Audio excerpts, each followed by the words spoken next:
The year was 1972. He was a scout team tailback, a fifth-team player on the depth chart who had fumbled in his only previous carry. But midway through the first quarter of just the second game in his freshman season against North Carolina, Coach Woody Hayes called his number again. I count that whole situation as a blessing because I do remember the night before that game, because the night before that game, I wanted to play in the game, and I remember praying to get the opportunity to play in that game. And so to me, it was a miracle in my life. I remember the first game against North Carolina, and during that game I played offensive center, and I played quite a bit that game. And I remember when Archie came in, and I remember just yelling at him and saying, just run like you've never run before. And he kept saying he's doing the best he can. Midway through the first quarter, they called for Griffin, and I just knew they weren't talking to me. I mean, I was the tailback that was on the scout squad all week long. Now, how could they admit to me? But kept calling Griffin. At the time, I was the only Griffin on the team, so I went up to Coach Hayes, and he grabbed me by the shoulder pad, told me to go in the tailback, and that was really exciting for me. I went in the game, and I was in a daze the whole time, and my number was being called, and I was running with the football. And again, I was in a daze the whole time. Thank goodness I knew my plays. 2 quarters later, he had gained 239 yards, 10 more than the previous school record. Coach Hayes awarded him 6 Buckeye leaves. No previous player had ever been given more than 3 for a single game. It was as if Archie Griffin, number 45, a poor kid from the east side of Columbus, was opening the book on what would be a remarkable story. Archie Griffin was the Buckeyes' starting tailback for the next 4 years, leading Ohio State to a 45-1 record and 4 Big Ten titles. He started in 4 consecutive Rose Bowls, the only player to do so, and was a 3-time first-team All-American. Archie Griffin, number 45, a man with the opportunity to repeat as the winner of the Heisman Trophy, symbolically representing the finest in collegiate football. Archie has a chance to do what no man has ever done, to win the Heisman Trophy in both his junior and senior years.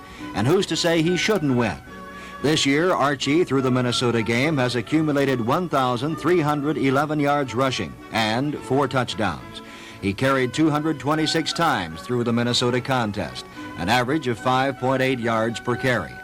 And on October 25th at Purdue, Archie Griffin became the most prolific runner in collegiate history. Archie broke the existing mark and became the all-time NCAA career rushing leader. He now has gained over 5,000 yards from the line of scrimmage. In 1975, he made college football history by winning his 2nd Heisman Trophy, the accomplishment he is probably most remembered for. WBNS 10 TV and the Kroger Company are excited to celebrate with you the 25th anniversary of Archie Griffin's 2nd Heisman Trophy with a reflection of his incredible career.